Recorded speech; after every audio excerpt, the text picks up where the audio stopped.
morning, everyone. It is your baby boomer, Kitty Lane from the Peninsula in Virginia, back with another Creative Relay. So come on in the room,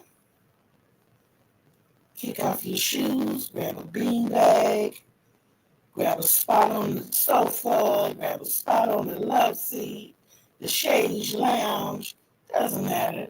If you want to curl up on the carpet, that's fine too. Whip out your whip. Or what you're beginning to work on, and let's get ready to have a conversation.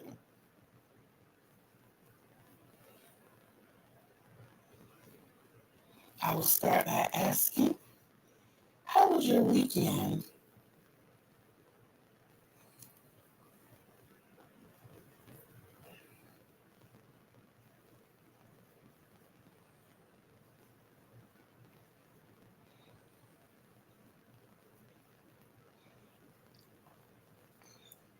I think I would say that my weekend was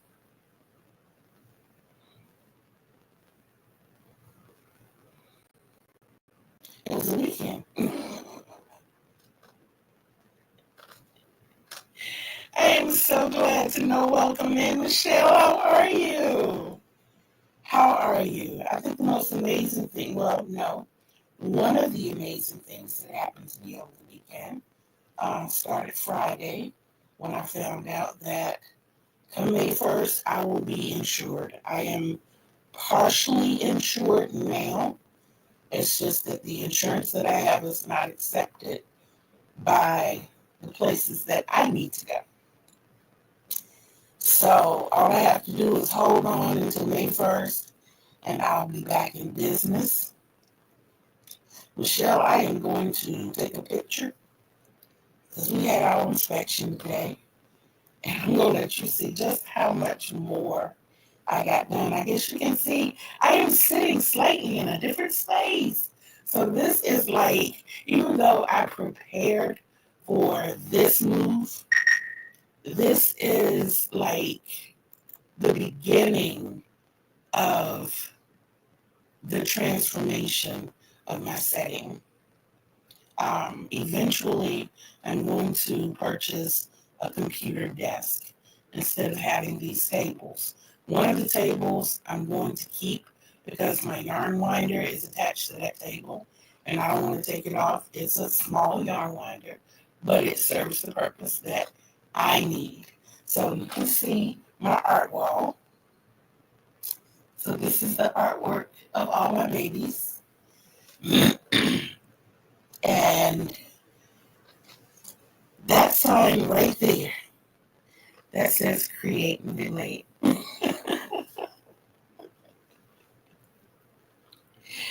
So I have my sign up finally. I've had that sign since, I want to say October. So I finally hung the sign today. Thank you, Michelle. Thank you so much.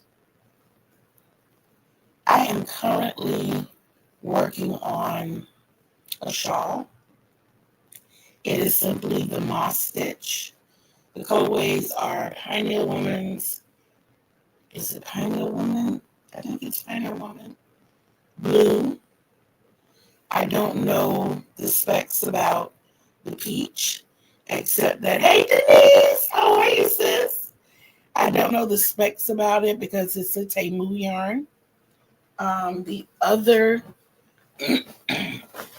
colorways I will be using are, where is it? This is coming loose. This is ombre. I think it's Neftlers, if I'm not mistaken. But it's the it's one of our favorite ombres. And I have the navy blue, which was just yarn from Dollar Tree. So those are going to be my colors. And I think I was right when I said Pioneer Woman. Yes. All of these are either very light 4-weight or 3-weight. I got you. I got you. But what I wanted to kind of talk about today was I say crocheting because I'm basically a crocheter, but I would say art and mental assignments. Um, I say mental assignments because there are a lot of people with issues that they don't care to acknowledge, believe, accept. There are people who know they have issues that have not yet been assessed. But I remember in 1999, out of curiosity, because I was first diagnosed with clinical depression in 1994. I looked up a survey in 99. I don't remember where it was from, but 99 was when I got my first computer. So it was one of the first things that I did, and I found out, okay, I understand. You have a good day and be safe. Okay, sis? Love you. Online. But I looked up the statistics on mental health, and it said that 76% of the world's population suffered from some type of mental disorder. And I questioned that. And my question was, is it that 76% 76% are assigned these disorders, or is it that the 24% don't acknowledge that we all have some type of disorder? I mean, it's just me, but I know that's just me in my opinion. Because when you go to the next person that says they're fine, at some point in their life, they mention a moment of depression. You watch them have manic episodes. You watch them go through panic attacks. And being that you've grown up with these problems. No, problems is the wrong word. You've grown up with these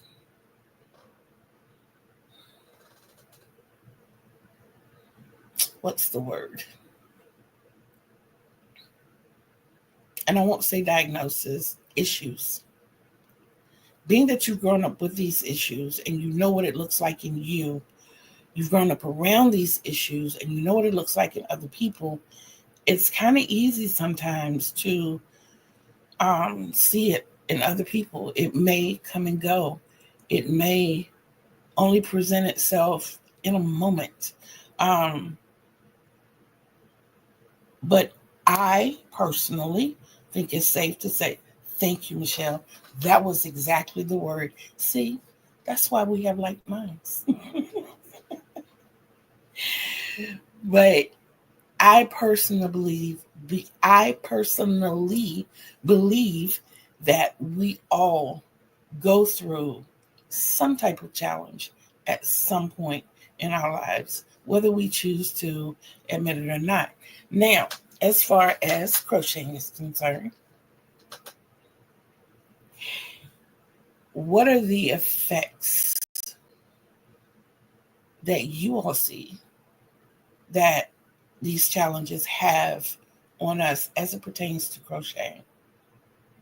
Me personally, sometimes it keeps me from crocheting because I suffer from PTSD. I also am OCD, ADHD, and I suffer from anxiety. The OCD and the ADHD can work together, but often they clash. because of the fact that and I know y'all have heard me say many times, I get bored easily when I'm working on one piece.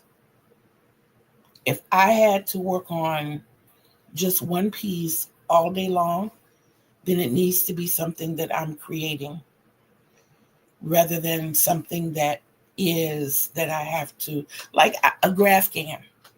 I can do a graph can once it gets to the part that everything starts changing.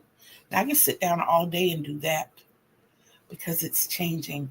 And I'm watching these 2, 3, 4, 5, 6, 7 strands of yarn build into something that everybody will understand once it gets to a certain point or when it's completed.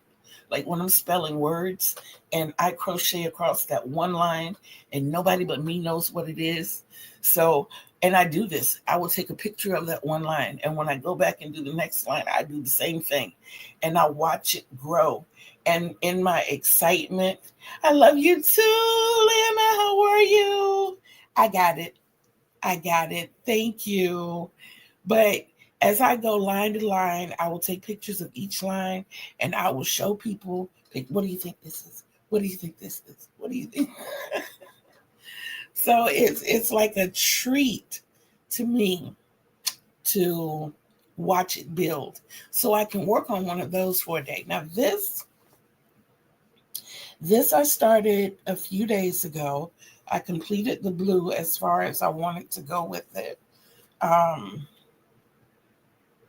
And then in cleaning yesterday, I ran across the peach and I was like, And this is all I have of the peach. Okay, it is Spin Cozy Handcraft and it's 50 grams.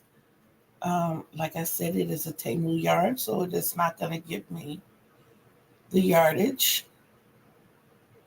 Of course, it doesn't. But I knew when I picked it up, it was a number 3. And I knew that it would fit with this to give me an accent color because I did not want it in all blues and I didn't want to go with the very popular white. So right now it's giving me the vibes that I want. It's something that I can sit down and do while we have our talk. But by the time this live is over, I will probably be bored with it and I am going to need to pick up something else. So it can have a negative effect. It can have a negative effect as far as, I'm not going to say stability, even though that falls in line with it, commitment. It can have, it can put a hiccup in commitment. Now, what are the benefits? The benefits to me go both ways. I call myself mentally arranged. I guess that's why I can give it so many titles. But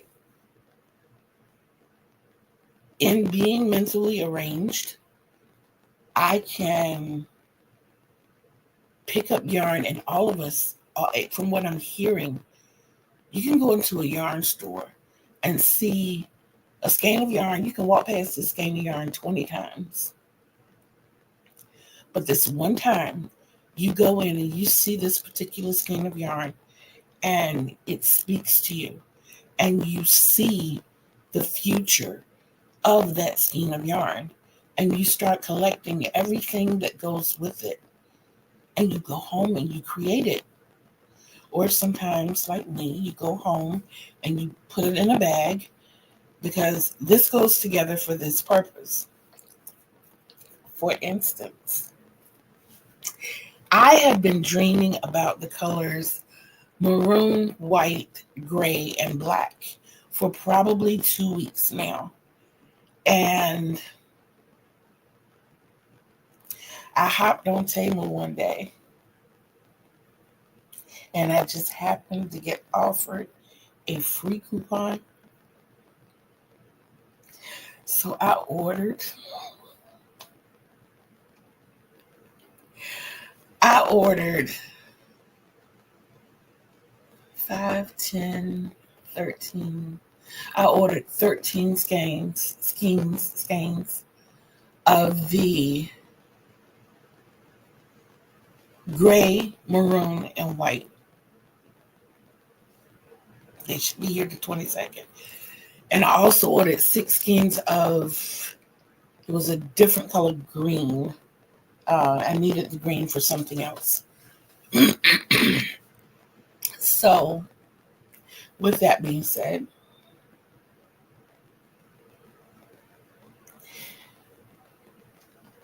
the total cost for all of that yarn that's coming was $2.76.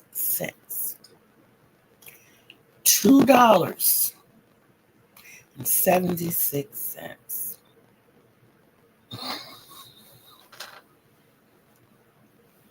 So my yarn allowance for this month, I still have $97.24. So that is going in the bucket towards when I get to really, really purchase yarn, because I'm not supposed to be buying it. But it was free. It was free. All I really paid was taxes, and well, there is no shipping. So I just really paid taxes. So I'm grateful for that. The other benefit is from the mental health perspective, getting into your craft can calm you. It can bring you a sense of peace. It can bring you a sense of accomplishment. It can bring you a sense of joy. It can do so much for you. When I find that when my ADHD and OCD are clashing, I just need to put everything down, because everything that I do annoys me.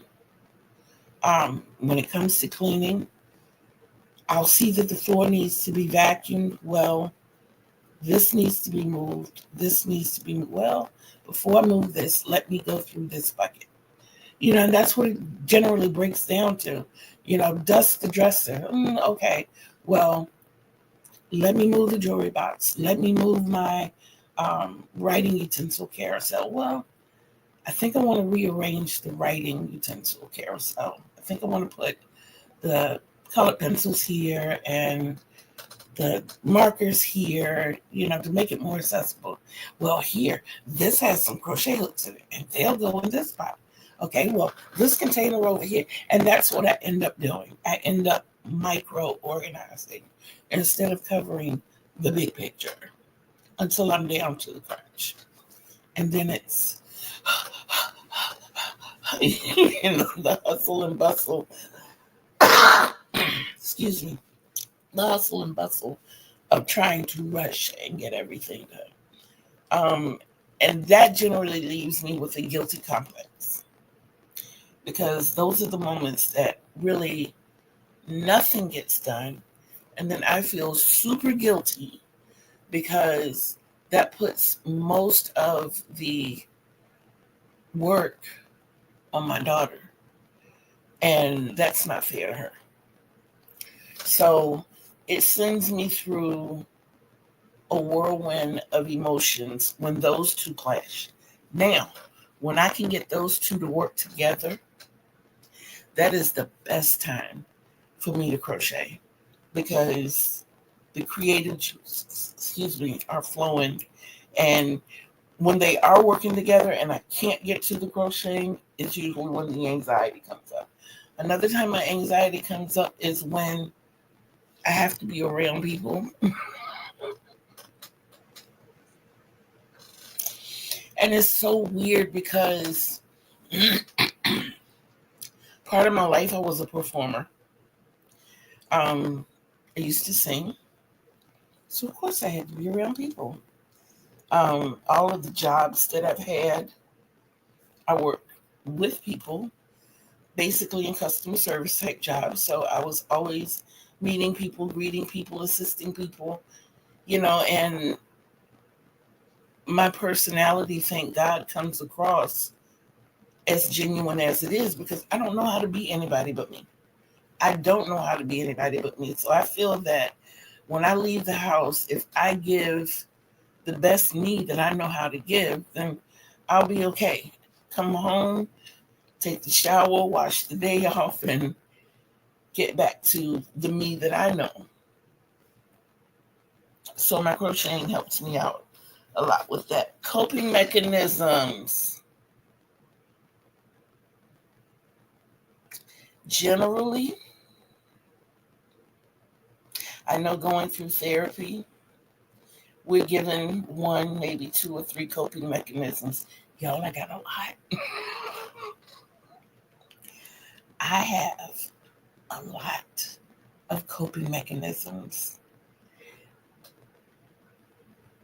I'm going to tell.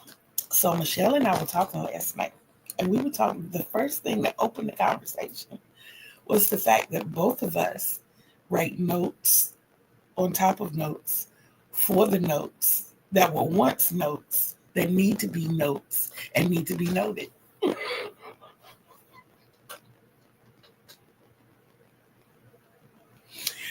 I can fill up a 5 subject notebook in 2 days.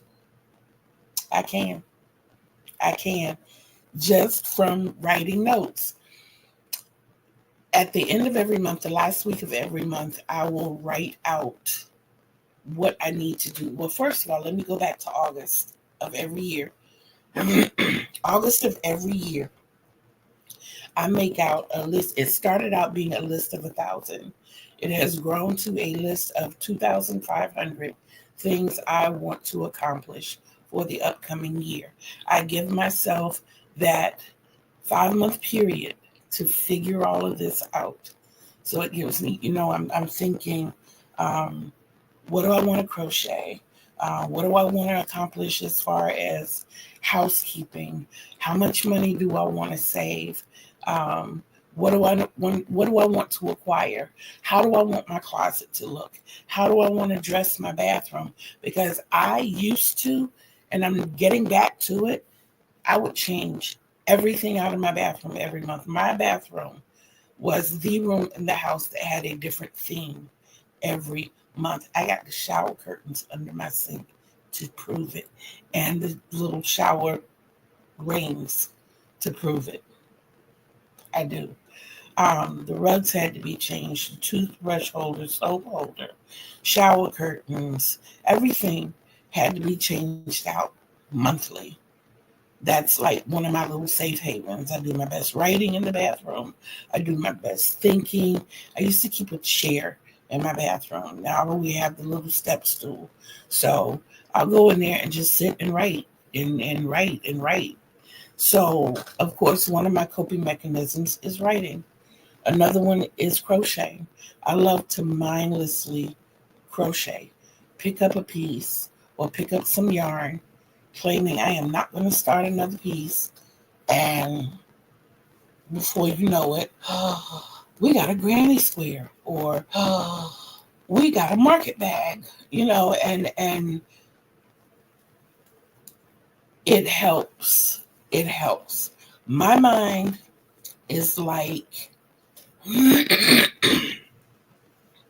live in a military town. I live very close to Langley Air Force Base and Newport News Shipyard. And I came from a city where we had Norfolk Naval Shipyard, Portsmouth Marine Terminal, and Portsmouth Naval Hospital. So I'm accustomed to being in military towns. What comes along with that? Traffic like you would not believe. Now, to put this in perspective, my mind is like all of our major highways during rush hour when traffic is moving smoothly. I literally have thousands of things on my mind at a time. And as long as the traffic is going along smoothly, it's fine. I can manage all of these thoughts. I can prioritize them. I can send those off on exits that don't need to be there. I can bring up on the access roads those that need to be incorporated. I can do all of that on a very good day. When I run into that car that is afraid to merge onto the highway and I end up with a backup on the on ramp, and then I have an idiot driver that wants to pass everybody on the left shoulder of the road. So we got police behind us, which is stopping traffic, or when it's time for a bridge to raise. Sorry, but all hell breaks loose in my mind. And that's when things start clashing. And that's when I truly become that squirrel that we speak of all the time. Because it's like, I need to make my coffee. I need to gather my water from my room. But no, I need to go ahead on and post the fact that we've got a live coming up. Well, if I go ahead and set this up, then I can run and make my no. Before I do that, I need to move this here and move it. And it's not micro organizing. It's just all over the place. Trying to figure out what needs to be done. I cannot prioritize. And it's not until I get to a point where I can literally stop. It's like shutting down the interstate. Everybody, sit where you are, turn your motors off, take a 15-minute nap. And then we're going to wake up and do this all over again. And even though I may not literally take that 15-minute nap, I do have to stop. I just have to. So another one of my coping mechanisms is to just stop. Just stop and breathe. Just take it in. But at the same time, let it go. And then pick up and get back to it.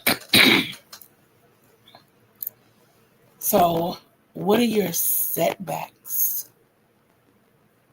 as far as the mental assignments as it pertains to the art world? Mine, because of the fact that I love to challenge myself so much, I beat myself up when I don't meet those challenges. I do. And the other side of it is I don't celebrate myself enough when I do meet those challenges. It's very hard for me to tell myself, good job, girl, you did it. It is. I don't know why, but it's really hard for me to do that. And that sense of accomplishment isn't there probably as often as it needs to be. I often tell you all that I thank God for my support system, because every morning I wake up to good morning, pretty. And I say back to her, good morning, beautiful. My daughter is the best, y'all. My daughter is the absolute best. And she's human. She has her good days and bad days. She has her moments and her assignments and issues. And first of all, they say two women can't cook in the same kitchen. I beg to differ. Two women can't live in the same household. I beg to differ. And two Sagittarius women will kill each other. We kill each other with laughter. My daughter and I find a reason to laugh every day. And lots of times it is our strong sarcasm. That's the side of me that you all don't know. I can be brutally sarcastic. And it does come. I tell my daughter every day, life is comical. And I often give her, I believe in giving flowers when people are alive. Her job, she comes home and she tells me about her job, and I constantly tell her, "You're a good one." They just sent me home a long time ago. I love you all. I love all of you. But if I had to work for Amazon, I think that I would make it. I would pass the driving test. I would make it through the first week of training. I don't think I would make it too far after. Why, you ask? Well, because they are given a certain speed limit that they can go. Pebbles! How are you? But they're given a certain speed limit to follow. I would exceed it every time. I don't have a problem stopping for stop signs. My problem would come in. I believe that speaking is simply acknowledging someone else's presence. It doesn't cost you anything. It doesn't hurt you. It doesn't cut you. It doesn't do anything. It doesn't even give you a strawberry. It's just simply acknowledging the presence of someone else. So if I walk into your establishment with five packages, first of all, for all the gentlemen that walked past that door and weren't man enough to open the door for me, you're going to be okay. You're going to be okay. And I thank God that my family raised me the way they did, because I recognize nonsense when I see it. So when I walk in this place and I say, "Good morning, good afternoon, hello," and I don't get anything back, then you don't know I'm here. So when I line these packages across the front door, they're like 40 pounds a box, and I take a picture that I delivered and left just enough room for me to get out the door, no one else to get in or out, you deserve that. You can call it petty. You can call it whatever you want to call it, but that's what I would do. When I went to somebody's house and they left specific instructions for me to drop this package off at the side door, and when I go to your side door and it's overgrown with ivy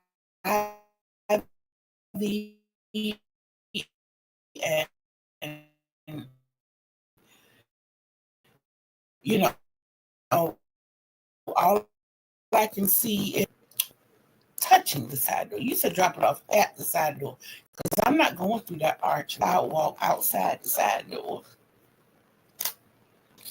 Going into your dwelling, you can pick your package up at the curb.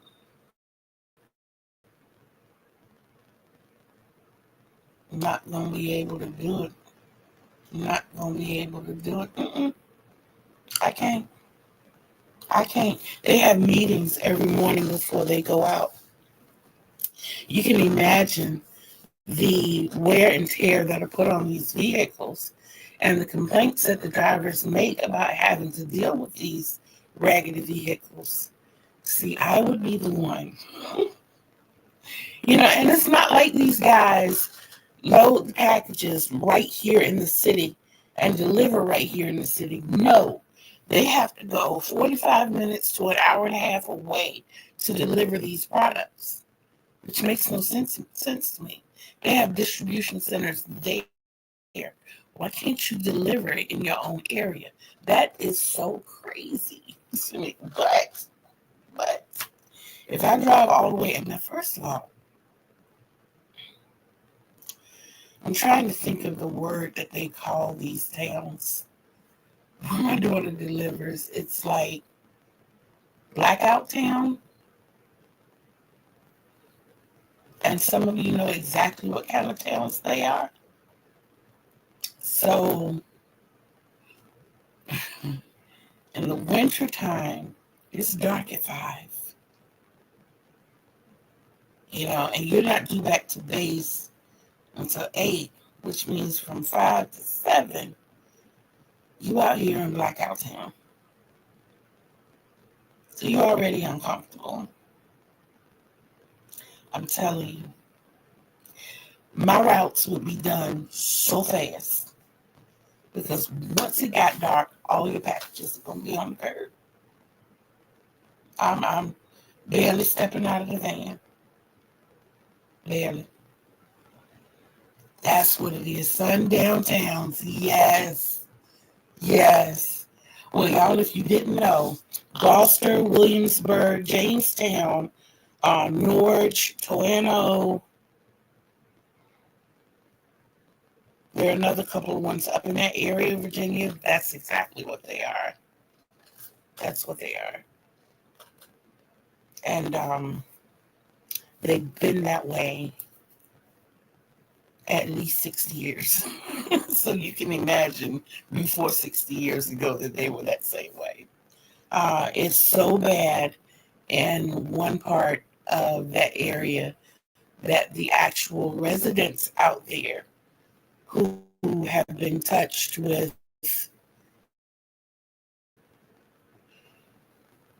exactly, but the residents out there who have been touched with natural melanin are afraid to come outside, and they live out there. But most of these people came from other states. They were military and they decided to take up residence because they're really nice neighborhoods. They have beautiful homes out there.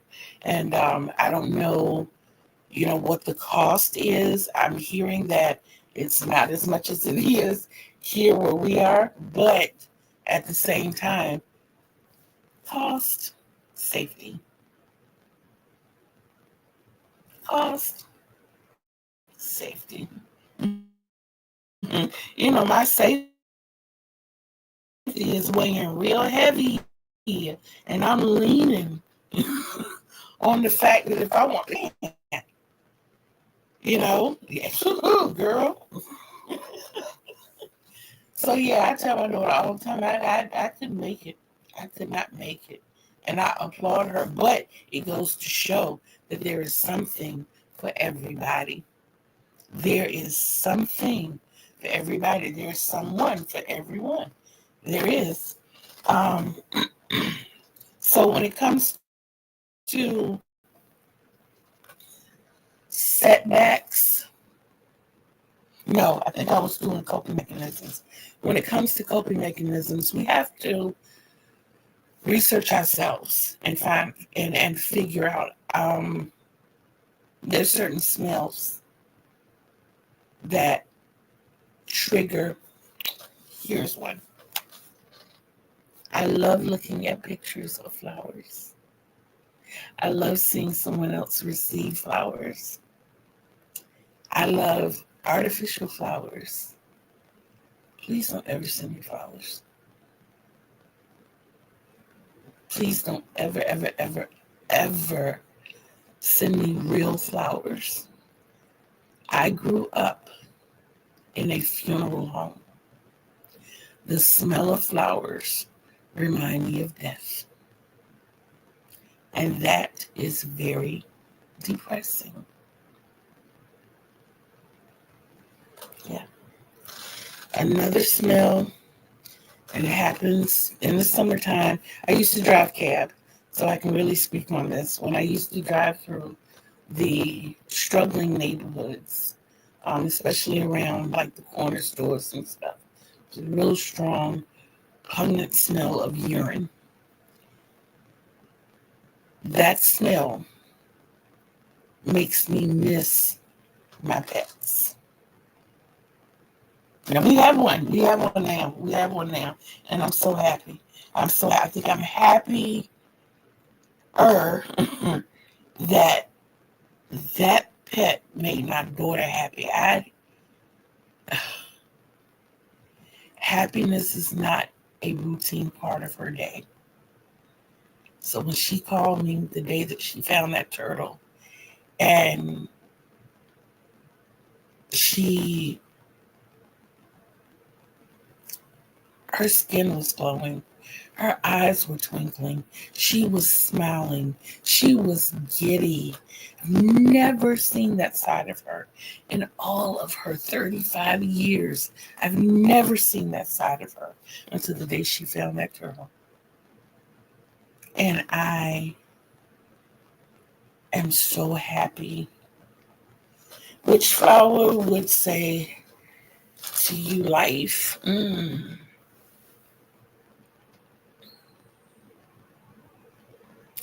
You know, Pebbles, I don't know. I've tried.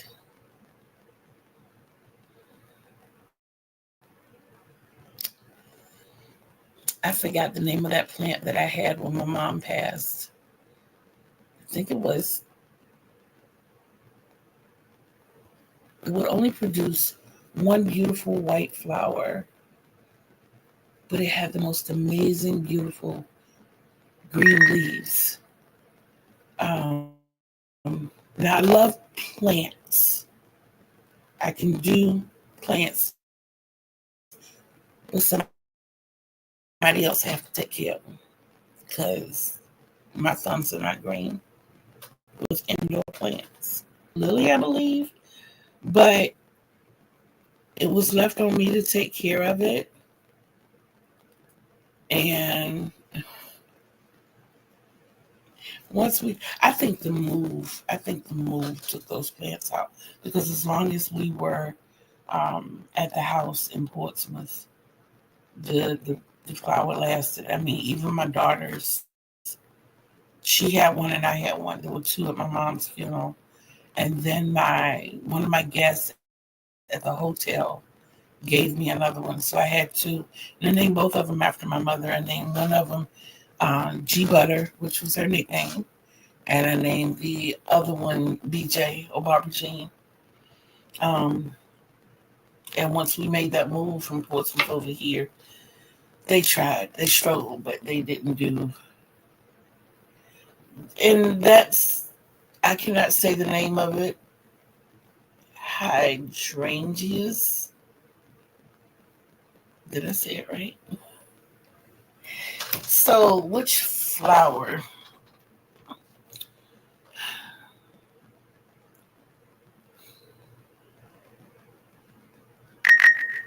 I don't know. I don't know.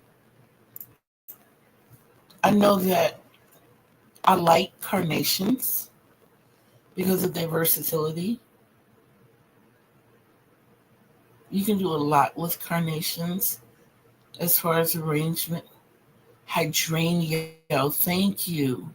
Hydrangea, hydrangea, thank you. But yeah, I would probably say carnations because they remind me of me. You know, very versatile. Um,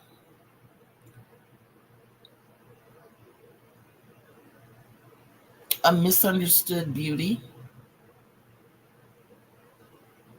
What do you mean by that? I mean, when I look in the mirror,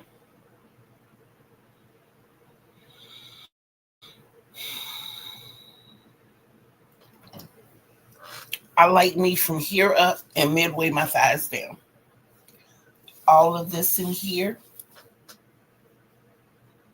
I don't like so much. I think it looks disgusting.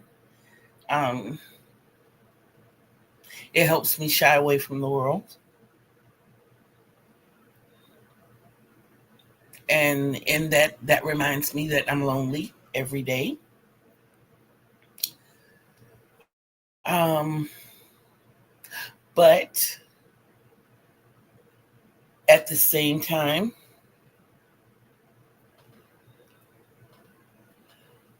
okay, lavenders are pretty, and they are of my favorite color. I love all shades of purple. I love purple because of what it means. Purple is passionate, and it means royalty. And I, I once I got past my pink phase, My little girly pink face. It's been purple for me ever since. When my grandkids, when I ask them, what is your favorite color? Uh, they're just starting to understand what favorite means, because my grandson would say every time he saw green, oh, that's my favorite color. But blue is my favorite color too. Or he would see a red heart. Oh, that's my favorite color, but blue is my favorite color too.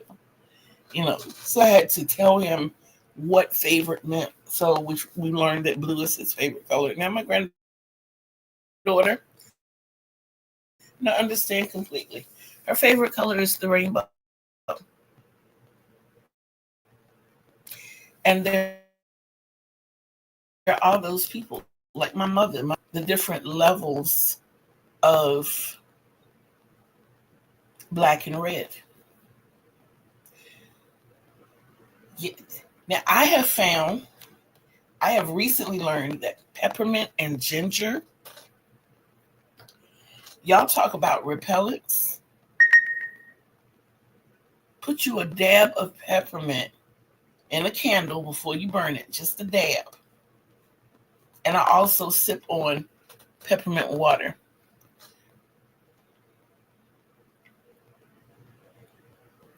Awesome, Lana. I'm sorry she's not here. Lana likes carnations too.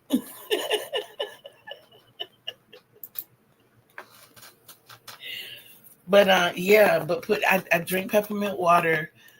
We do this home humidifying thing where we slow simmer water with clove, ginger, and peppermint. And ever since, we used to have earwigs really, really, really bad. When tea tree is good too, Michelle. Tea tree is really good. But we used to have earwigs really bad when we first moved here. And we kept trying everything we could. We get the free exterminating service every 3 months. And it seemed like every time the exterminator came, they would get worse. And my fear was my grandkids playing in the floor. And what do they call earwigs? Ugh, that always terrified me. So, in doing research, because I am really shooting towards holistic healing, so I do a lot of research about oils and herbs and those types of things. Okay, okay, okay, I understand.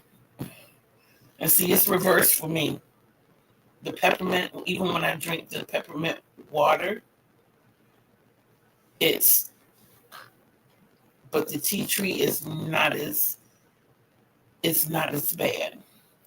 But when I was reading everything and they were talking about natural repellents, I was I looked at everything we had. I just talked to a girlfriend of mine about using castor oil and ginger on my knees.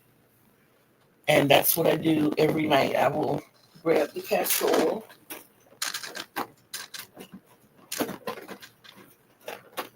I have a little cup in my drawer over there, but I grab the castor oil. And I would say probably a tablespoon and a couple of shakes of ginger, because I have the ground ginger. Hi, Deb. How are you? It is so good to see you. But just a tablespoon of the castor oil, the organic castor oil, um, and just a couple of shakes of the ground ginger. And I just take a dab and rub it on my knees and my left ankle. That's the ankle that I shattered in 2010, and worked on it even after I shattered it because I was threatened by my boss. But and I find that it helps. It does not take the pain completely away, but it does make it so that I can walk. It's I take ibuprofen, and I really don't like taking the ibuprofen, but the ibuprofen was a step down from the other pain medicine they had me on. So Yeah. But yeah, once we started doing the cloves, I had learned about the cloves because it's kind of sweet. And you would think that that would bring these things in, but they don't like that kind of sweetness. And then just put a couple of shakes of ginger in it. But the peppermint, evidently, the peppermint has the same effect on them as straight up peppermint has on me. It's just like, and I keep my peppermint right here.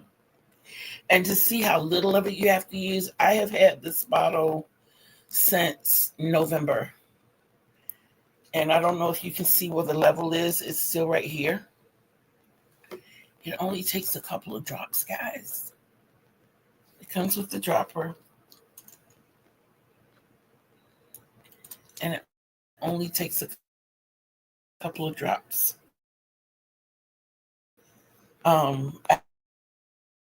I had to scale back because my other, I want to say it was 36 ounces. It just is. And I would put 3 drops in that one. So in this one, when I do my water, this is not watered right now. And I don't have a bottle in here with me.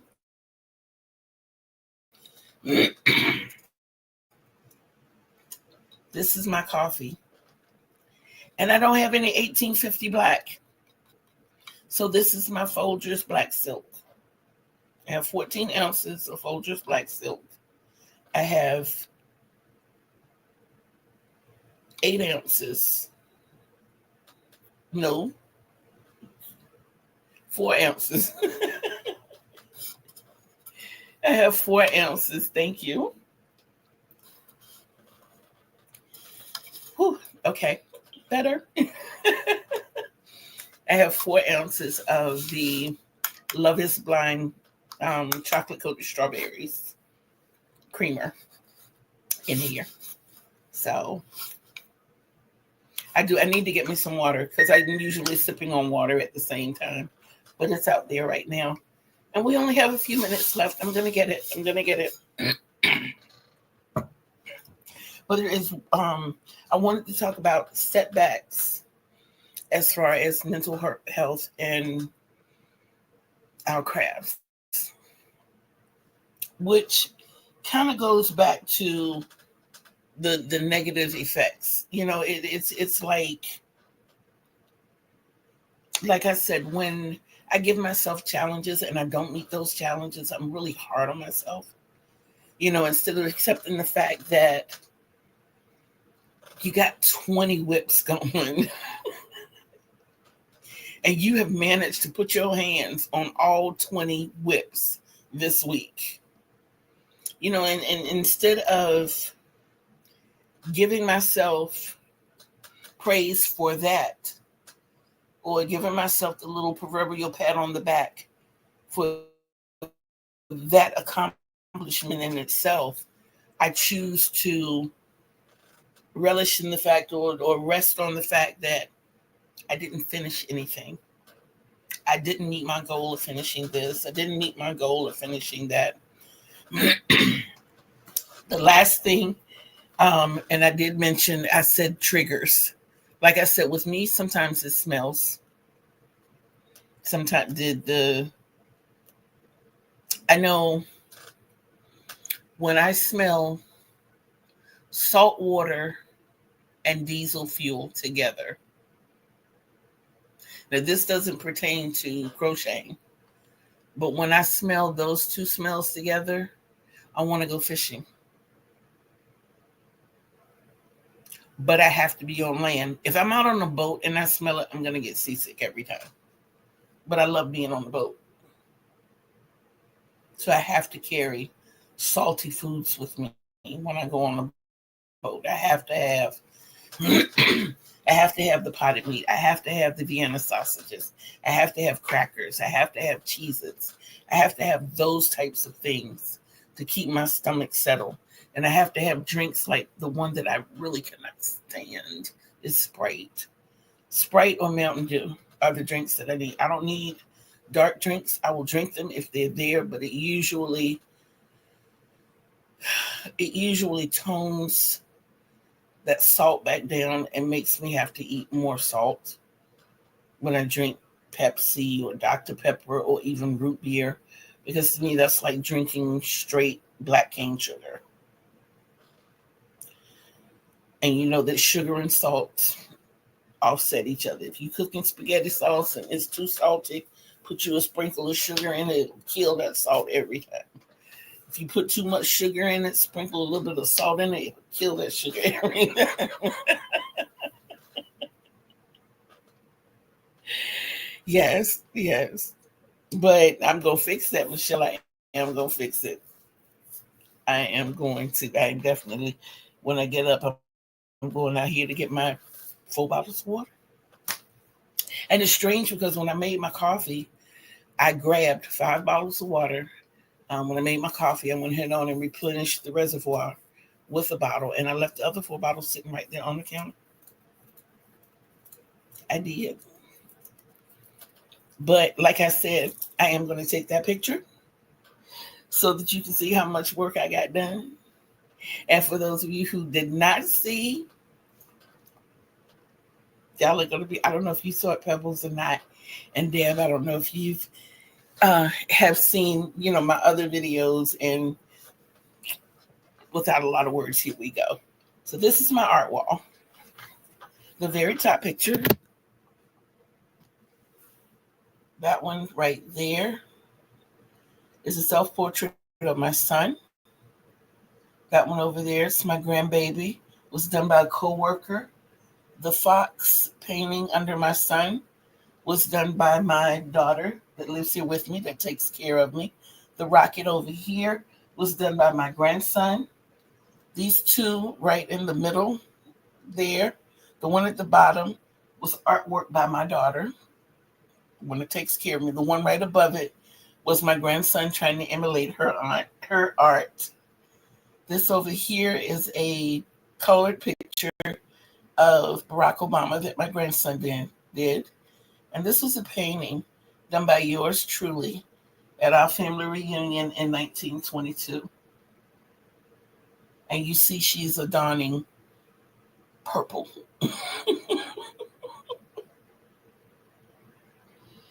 Yes, she has her purple and she has her golden earrings and her golden hair.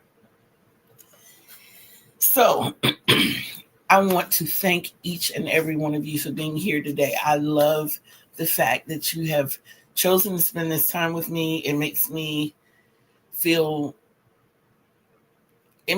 special. It makes me feel loved. And that's a good feeling, because I know that I am full of love and I love sharing love with people. Even if you were just listening, those that contributed, all of that means the world to me. I ask you to please share my videos. Throughout the week, I do drop ASL videos, as I am a member of.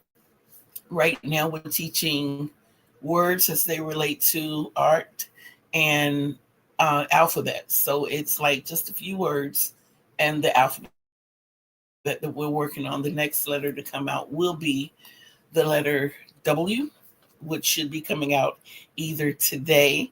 Me too, Deb. Which should be coming out either today or tomorrow. And then we're going to go into XYZ, of course.